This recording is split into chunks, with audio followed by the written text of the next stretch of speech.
本期节目您将看到，纪念斯雷布雷尼塔种族灭绝事件30周年。古特雷斯强调，美国制裁联合国人权专家不可接受。子午聚焦，80亿人口意味着什么？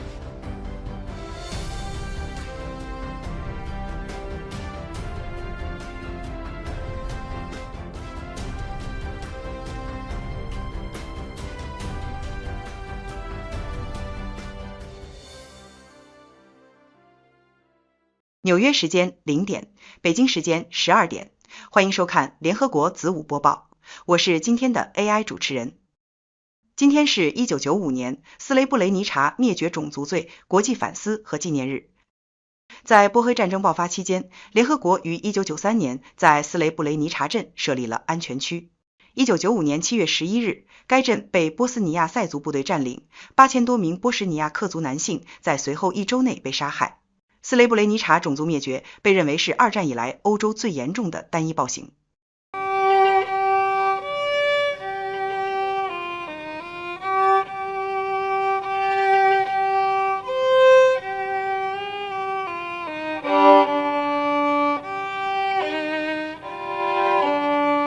本周二，联合国总部举行活动，纪念斯雷布雷尼察种族灭绝事件发生30周年。古特雷斯秘书长在通过其办公厅主任代为宣读的讲话中表示，联合国和国际社会在1995年未能履行保护职责，是政策失误、宣传误导和国际冷漠的结果。古特雷斯警告说，当今世界仇恨言论抬头，战争罪行被美化，极端思想死灰复燃，令人警觉。我们不能忽视这些警告信号，必须以真相对抗否认，以正义对抗有罪不罚。他呼吁各国为了我们共同的人性，切实履行防止和惩治灭绝种族罪公约以及国际人道法和国际人权法下的义务。在联合国纪念活动的现场，我们见到了斯雷布雷尼察母亲协会的成员。今天，让我们走进他们的故事。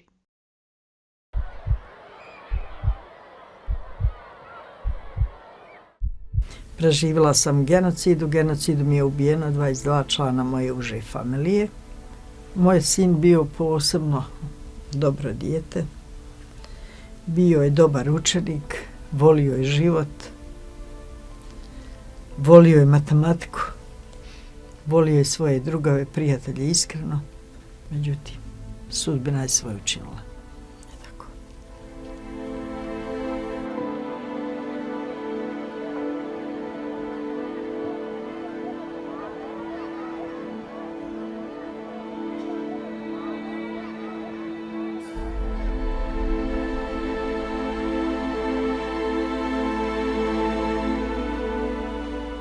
Muž ima moje 2 brata.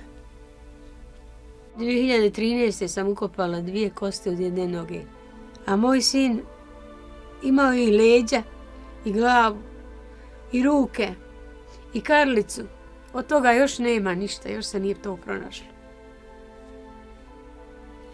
DNK analizom je utvrđeno da je to moje dijete, to sam ukopala. Kad god govorim o tome, uvijek se vraćam u 95. godinu. Desilo se da ih više nema. Samo znam da svaka majka koja je izgubila svoje dijete, da je i ona jednim dijelom umrla.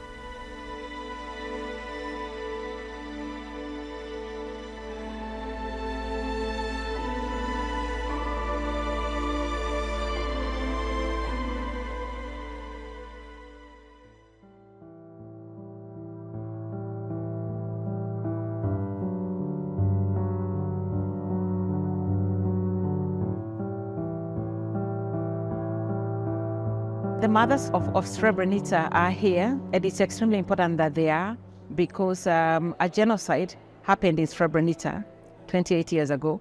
Their presence here is a reminder of what should never happen again. And their presence here means that the story is kept alive. It means that we can keep asking ourselves, what is it we can do better so that this genocide doesn't happen again? Imam 3 unučadi, smo nane, bake, dužne da uradimo nešto dok smo žive, da ne ostavljamo našoj djeci teret na leđima. i moramo učiti iz prošlosti. Čovjek bez prošlosti ne može biti čovjek budućnosti. We still hear up to today people denying the genocide, people saying that it did not happen. The United Nations was founded on the promise of never again. This promise is difficult to keep, but we must keep trying. A sad imam 79. I nisam još se umorila i još se borim. I nastavit ću. U ime pravde, u ime čovečnosti. Poruka svim majkama svijeta, kad rodite novo biće, pokušajte da ga odgojite u ljubavi, jer ste ga u ljubavi rodili. Da vole i da budu voljeni i da nikad nikome ne nanesu neki bol.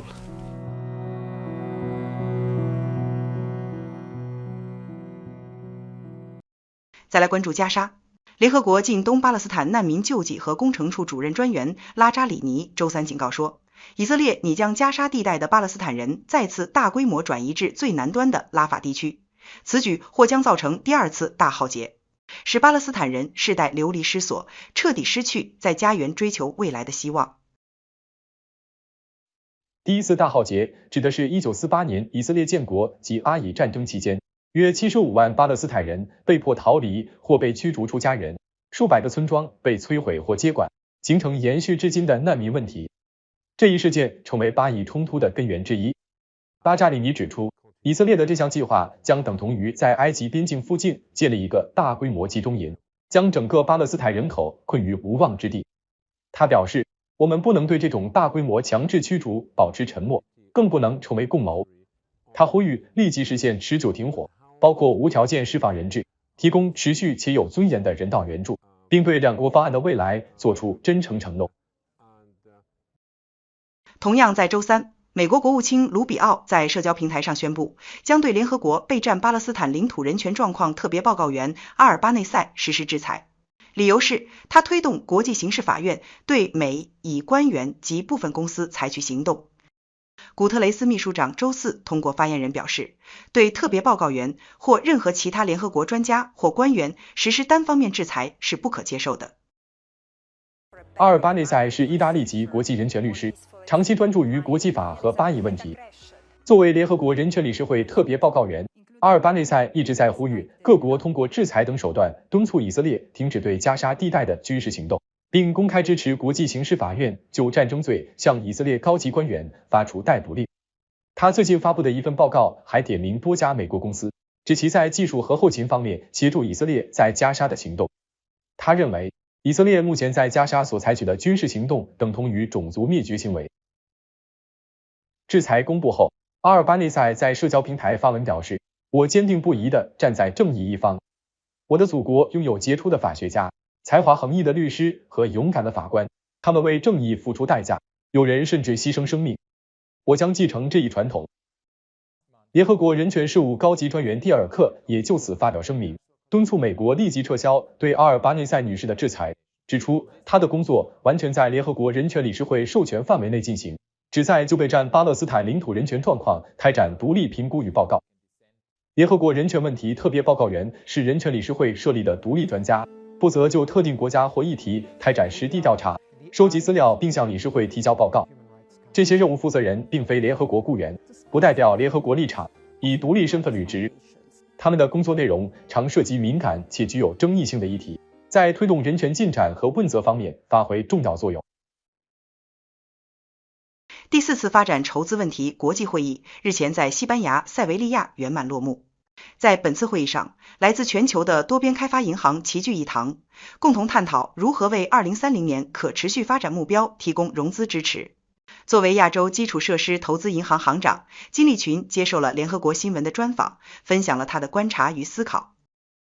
这次我到这里来参加这个会呢，感触非常深，因为有那么多的国家，大家都集中在一起讨论我们发展中遇到的一些巨大的挑战。比如说，金立群表示，发展从来不是一件简单的事，国际社会要面对气候变化，推动减缓与适应措施，同时保护生物多样性。更重要的是改善民众的生活，尤其是在撒哈拉以南非洲等地区。可以说，挑战非常严峻，但我们不应被吓倒，只要携手合作，我们就能有所作为。金立群表示，时隔10年再次举办这样的会议，他对成果感到积极与鼓舞，也认识到各方还需更加努力。亚洲基础设施投资银行的成立，就是契合了这个时代的需求。亚投行呢，作为一个国际多边机构，我们推动多边主义，我们是致力于推动全人类的发展。金立群表示，亚洲无法仅靠自身实现可持续发展。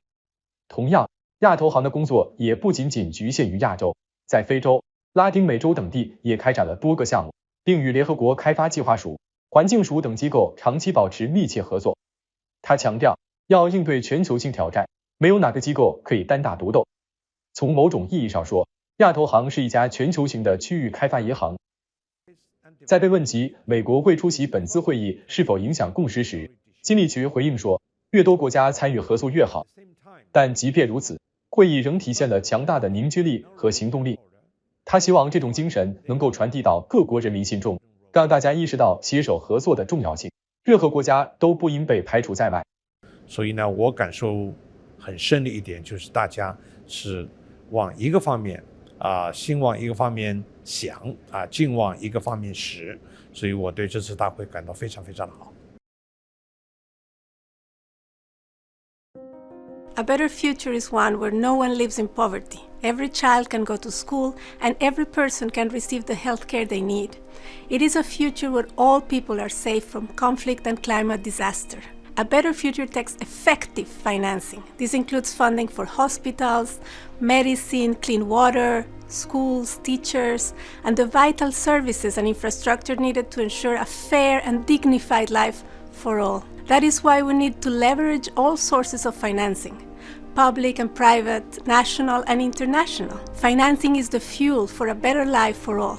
Every dollar spent on girls' education gives almost $3 return, driving billions in economic growth through a more educated labor force. Every dollar invested in water and sanitation returns 4 times that amount in reduced healthcare costs. Every dollar invested in disaster risk reduction can save $15 in post-disaster recovery. How do we pay for this?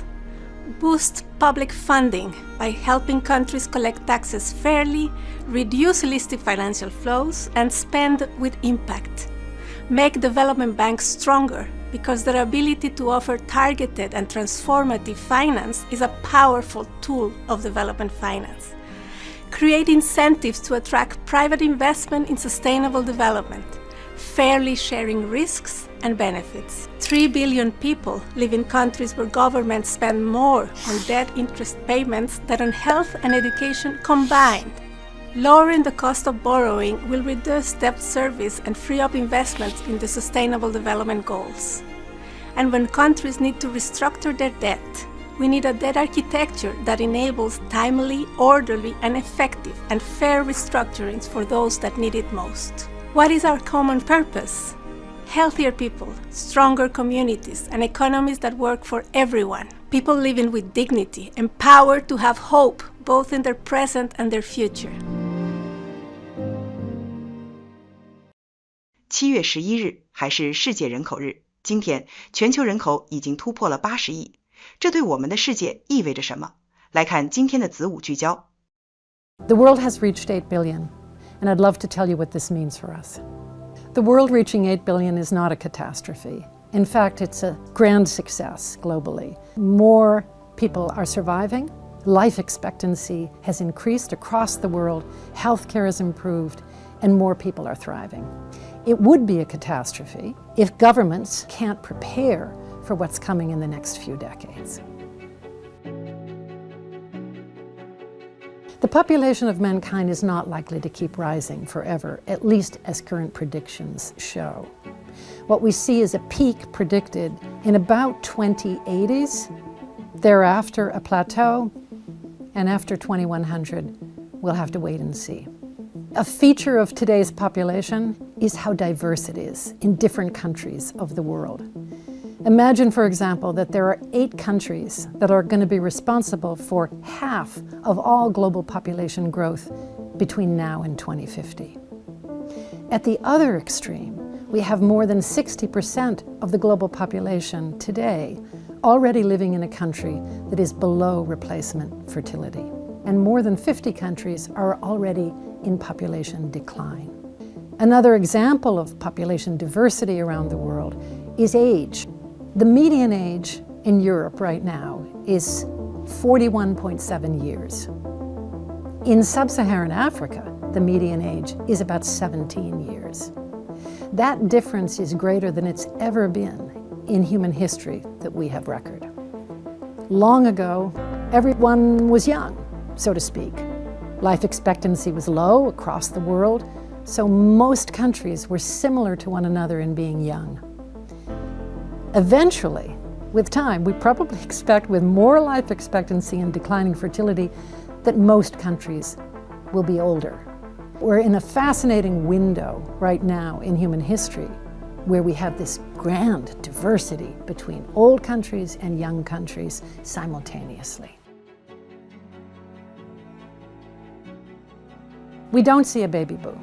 In fact, the pace at which the global population was growing peaked back in 1964, when it was growing at more than 2.2% per year. Now, right now, it's less than 1%. It took 12 years for us to grow from 7 to 8 billion. It will take us 14 and a half years to reach 9 billion. And then it will take us more than 20 years to get to 10 billion.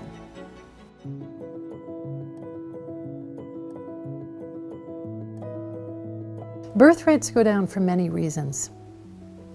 And what we've observed for years, since approximately the 70s, is that where we see an increase, for example, in women's education, children are more likely to be healthy, children are more likely to survive, and women are more interested in regulating their fertility, adopting contraception, and having fewer children. So while we think about reproductive rights, historically, it's very much about enabling women in couples to avoid pregnancies that were unwanted. Today, we have to recognize that reproductive rights embraces also enabling people to have wanted children.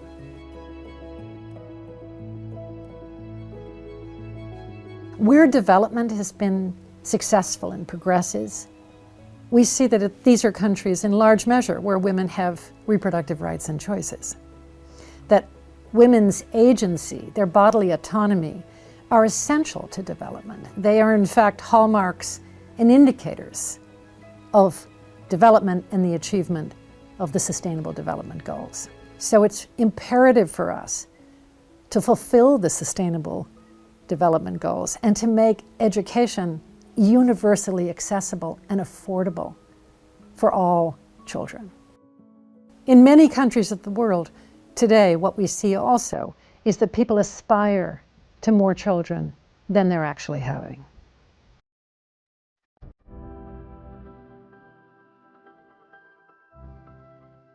Across Europe, we saw a diversity of responses in terms of birth rates and the pandemic. In the majority, countries actually had a decline in birth rates 9 months after the onset of the pandemic, when lockdowns were happening. And that seems to have been relatively temporary. Those numbers have rebounded in the majority of countries. This is not unusual. This is similar to what was observed in the Great Depression. It was observed in the flu epidemic of the early part of the 20th century. In periods of economic uncertainty, history shows us that people postpone getting pregnant, that births decline, and those recover in almost all cases within a relatively short period of time. And that seems to be the impact of COVID. One of the great successes of 8 billion is it means that increasing life expectancy is no longer something which is only visible among the wealthier populations of this world, but it's growing and increasing. Child mortality is down, infant mortality is down, maternal mortality is down. These are huge successes for all of us. And 8 billion is 8 billion people who will develop unique, original, creative ideas to make the world a better place. 以上是本期联合国子午播报的全部内容。您对我们节目有什么意见和建议，请在下方评论区告诉我们。我们下期再见。